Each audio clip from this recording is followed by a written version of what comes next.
Hello students, इस video में हम पढ़ेंगे हमारे chapter force and laws of motion का एक और नया लॉ जिसको हम कहते हैं Newton's third law of motion. Previous video में हमने बात करी थी Newton second law of motion की और कुछ उस पे बेस्ड न्यूमेरिकल्स भी सॉल्व करे थे। आज हम देखते हैं third law. So welcome to Magnet Brains, मैं हूँ विभूति खरे। तो चलिए स्टार्ट करते हैं हम आज का वीडियो। वॉकिंग या वॉक करना जो होता है उसे सीखने से। अब आप बोलोगे कि वॉक करना ये तो हम सबको आता है, इस एज तक आते आते तो हम सभी वॉक करना सीख जाते हैं। उसमें सीखने वाली क्या बात है? तो देखो, सीखने वाली बात ये है कि जब आप वॉक करते हैं, अगर मैं आपसे बोलूँ कि जब आप वॉक करते हो तो आप अपने पैरों से अर्थ को या ग्राउंड को पीछे की तरफ पुश करते हो, यानी कि पीछे की तरफ धक्का देते हो। अब सवाल ये आता है कि जब भी हम किसी चीज़ पे फोर्स अप्लाई करेंगे, ठीक है, तो हम तभी मानेंगे उस फोर्स को कि जब वो अप्लाई हुआ है, जब उसका हमें इफ़ेक्ट देखने को मिला था। जब हमने फर्स्ट वीडियो की बात करी थी कि पुल और पुश क्या है, इफ़ेक्ट्स ऑफ फोर्स हैं। जब हम किसी ऑब्जेक्ट पे फोर्स लगाएंगे, उस फोर्स को हम तभी देख पाएंगे जब हमें उस फोर्स का इफ़ेक्ट पता चलेगा। मैं आपसे बोल रही हूँ कि जब हम वॉक करते हैं, वॉक करते टाइम हमारे पैर जो होते हैं वो ग्राउंड को पीछे की तरफ फोर्स लगाते हैं, यानी कि हम बोल सकते हैं कि हम अर्थ को या ग्राउंड को पीछे की तरफ पुश करते हैं, लेकिन इसका हमें इफ़ेक्ट देखने को नहीं मिलता। क्यों? क्योंकि ग्राउंड जो है वो स्टेबल है, ग्राउंड मूव नहीं करता। तो एक तरह से हम बोल सकते हैं कि हमने जो फोर्स अप्लाई किया है उसका इफ़ेक्ट हमें देखने को नहीं मिलता। ठीक है, एक काम करते हैं, इस चीज़ को समझने के लिए हम एक एग्जाम्पल लेते हैं ट्रेडमिल का।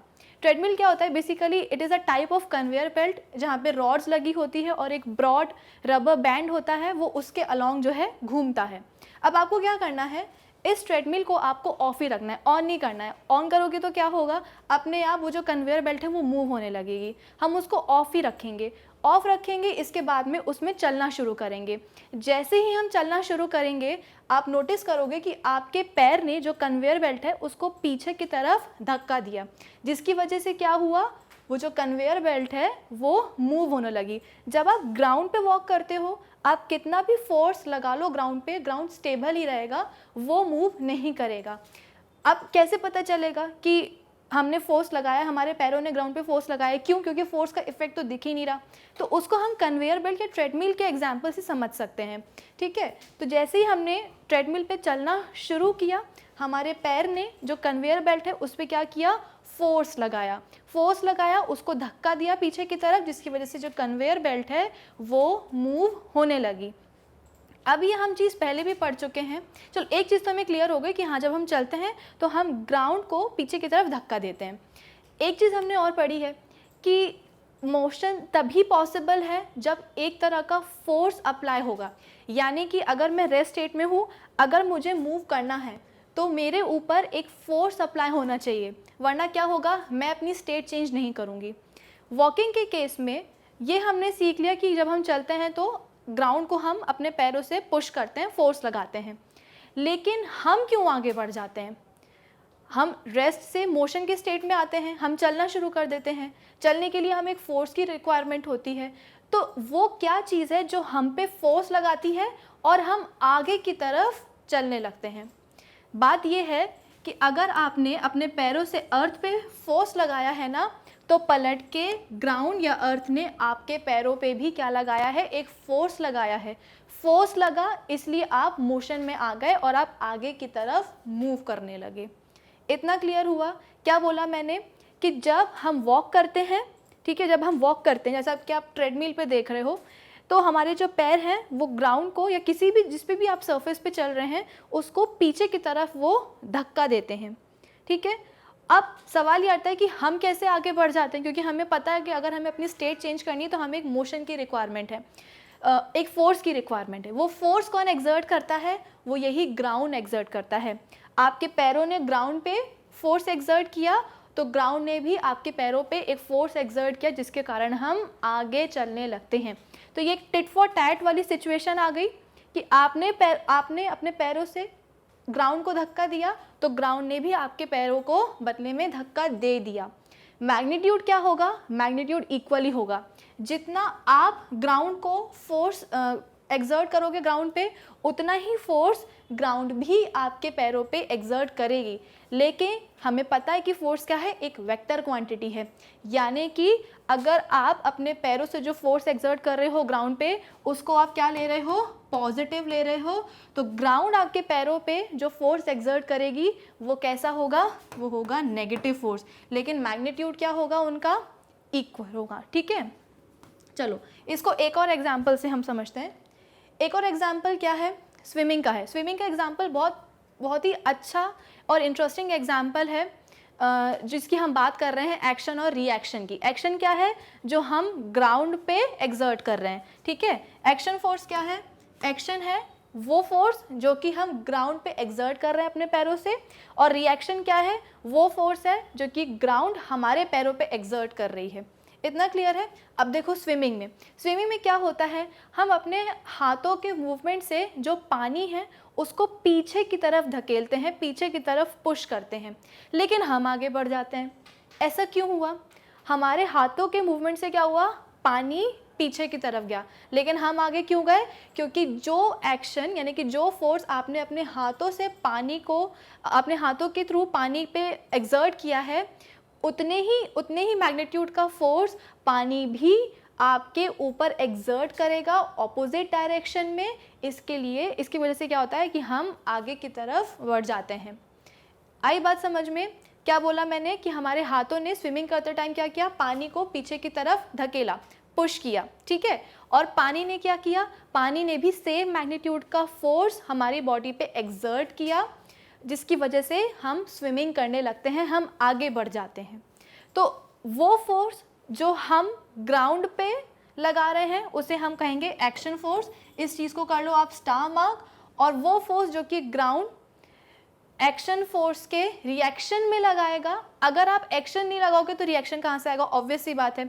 तो वो फोर्स जो आप अपने पैरों से लगा रहे हो ग्राउंड के ऊपर, दैट इज एक्शन फोर्स, और उसके रिएक्शन में जो ग्राउंड लगा रहा है आपके पैरों पे फोर्स, उसको हम बोलेंगे रिएक्शन फोर्स। तो हम ये बोल सकते हैं कि जब भी हम मूव करते हैं तो उसमें एक्शन और रिएक्शन फोर्स का ही रोल होता है, मेजर रोल होता है। इसे समझने के लिए हम एक और एग्जांपल देख लेते हैं। यहाँ आप देख रहे हैं कि एक बोट है, बोट से एक पर्सन इस पोडियम पे, इस प्लेटफॉर्म पे जंप कर रहा है। कैसे जंप कर रहा है, तो जैसे वो जंप करता है वो आता है आगे की तरफ, लेकिन बोट चली जाती है पीछे की तरफ। ऐसा क्यों हुआ है कि जैसे उसने जंप किया उसके पैरों ने क्या किया, बोट को पीछे की तरफ पुश कर दिया, पीछे की तरफ पुश कर दिया। तो अब बोट का क्या कहना है कि तुमने एक्शन परफॉर्म किया है, तो अब हमारी तरफ से क्या मिलेगा, रिएक्शन मिलेगा। तो बोट ने क्या किया, बोट ने सेम मैग्नीट्यूड का फोर्स जो है जो पर्सन है उसकी बॉडी पे एक्सर्ट किया, जिसके कारण पर्सन की बॉडी कहाँ आ गई, आगे की तरफ मूव करने लगी और वो उस प्लेटफॉर्म पर आ गया। क्या किया इस पर्सन ने, जब वो आना चाह रहा था बोट से प्लेटफॉर्म तक, तो अपने पैरों से बोट पे एक फोर्स एक्सर्ट किया पीछे की तरफ, जिसकी वजह से बोट पीछे चली गई, है ना, जिसकी वजह से बोट पीछे चली गई। ये हुआ एक्शन फोर्स। बदले में उसको क्या मिला, रिएक्शन फोर्स। कैसे, बोट ने भी सेम मैग्नीट्यूड का फोर्स पर्सन की बॉडी पे एक्सर्ट किया, जिसके कारण पर्सन की बॉडी आगे की तरफ मूव हो गई। उसे हम क्या बोलेंगे, रिएक्शन फोर्स बोलेंगे। तो जब भी कोई ऑब्जेक्ट मूव कर रहा है तो वो किसकी वजह से कर रहा है, एक्शन और रिएक्शन फोर्स के कारण। अगर हम एक्शन नहीं देंगे तो रिएक्शन भी नहीं मिलेगा। अगर हम ग्राउंड पे फोर्स एक्सर्ट नहीं करेंगे तो बदले में ग्राउंड भी हम पे रिएक्शन फोर्स एक्सर्ट नहीं करेगा, जिसके कारण हम आगे मूव नहीं कर पाएंगे। इतना क्लियर है, क्योंकि हम ऑलरेडी जो न्यूटन्स फर्स्ट लॉ है उसमें पढ़ते आ रहे हैं कि एक ऑब्जेक्ट, एक बॉडी अपना स्टेट तभी चेंज करती है जब उसकी बॉडी पर कोई force, unbalanced external force apply किया गया हो, तभी वो पर्टिकुलर बॉडी अपना स्टेट चेंज करेगी। तो यहाँ पे स्टेट कैसे चेंज हो रहा है कि आपने पहले लगा दिया एक्शन फोर्स, तो ग्राउंड ने भी बदले में क्या लगा दिया, एक रिएक्शन फोर्स। इतना क्लियर है आपको। चलिए आगे बढ़ते हैं।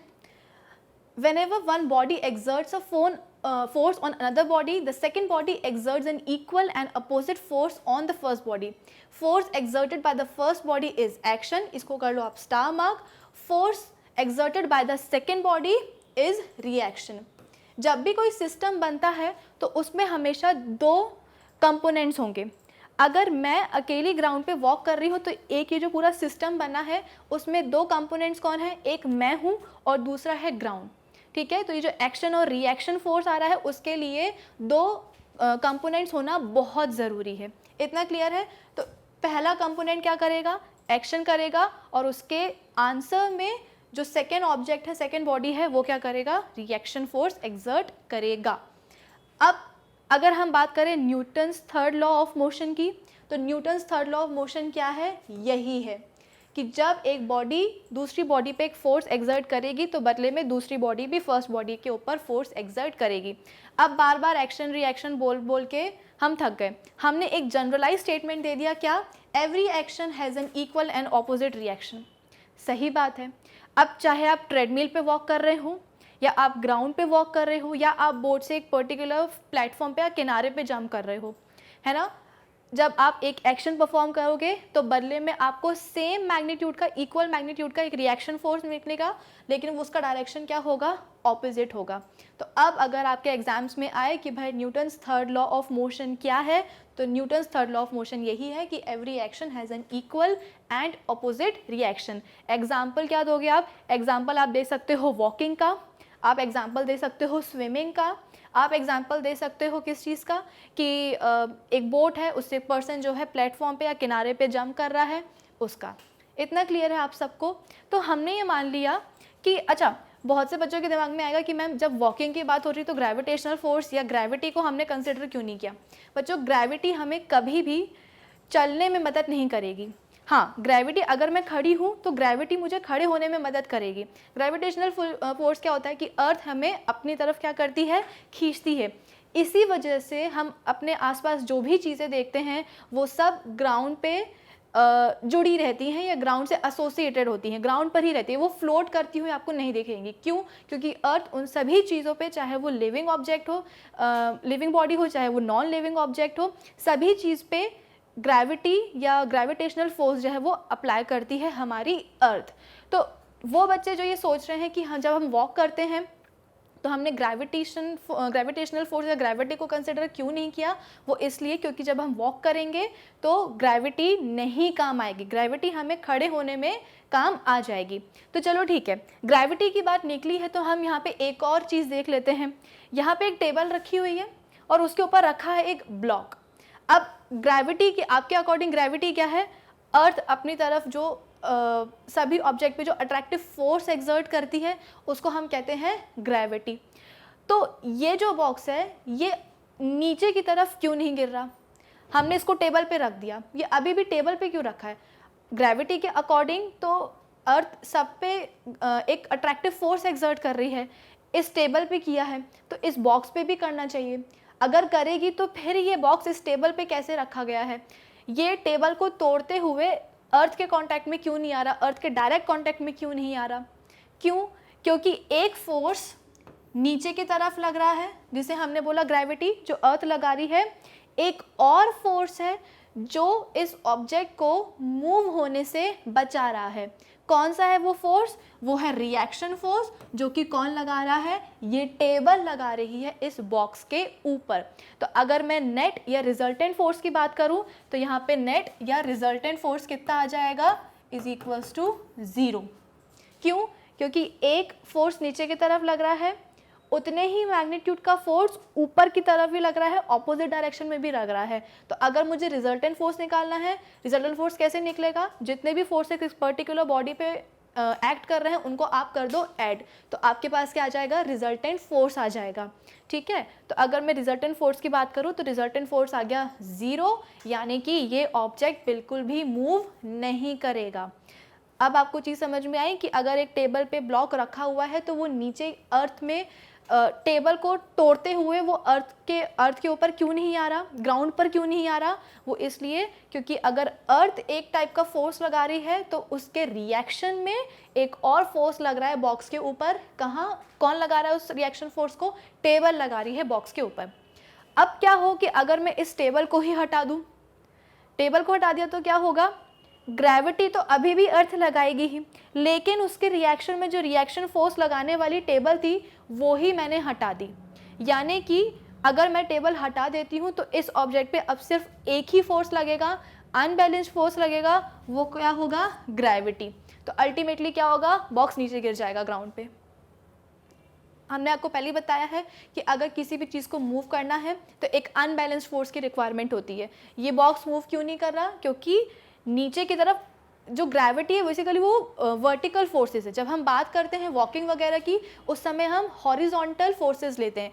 इसलिए जो मैं आपको बोल रही थी कि ग्रेविटी का जब हम मूव करते हैं उस समय कोई काम नहीं होता, इसलिए क्योंकि ग्रेविटी क्या है, वर्टिकल फोर्सेस हैं, ठीक है। और जब हम मोशन परफॉर्म करते हैं उस टाइम पे हमें हॉरिजॉन्टल फोर्सेस की रिक्वायरमेंट होती है। लेकिन अगर मैं एक ऐसे ऑब्जेक्ट की बात करूं जो कि रेस्ट स्टेज में है, तो वहाँ पे नीचे की तरफ ग्रेविटेशनल फोर्स लगेगा और वो ऑब्जेक्ट जिस प्लेटफॉर्म पे रखा होगा वो उसके रिएक्शन में, ग्रेविटी के रिएक्शन में एक और फोर्स एक्सर्ट करेगा इक्वल मैग्नीट्यूड का, लेकिन उसकी डायरेक्शन कैसी होगी, ऑपोजिट होगी। तो दोनों फोर्सेस एक दूसरे को क्या करेंगे, एक्शन और रिएक्शन फोर्स नलिफाई कर देंगे, रिजल्टेंट फोर्स हमारा जीरो आ जाएगा। तो ये जो ऑब्जेक्ट है वो मूव नहीं करेगा।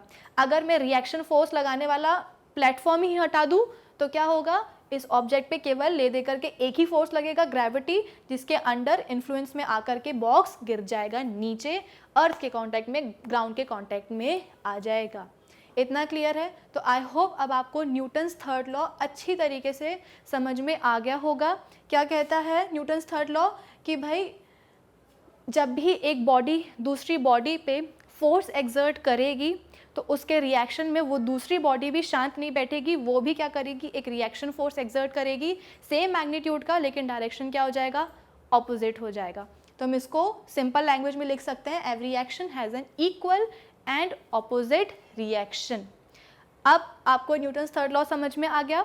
नेक्स्ट वीडियो में हम बात करेंगे न्यूटन्स थर्ड लॉ के एप्लीकेशंस की, कि कहाँ कहाँ हम न्यूटन्स थर्ड लॉ को देख सकते हैं। Is that clear? तो इस वीडियो के लिए इतना ही।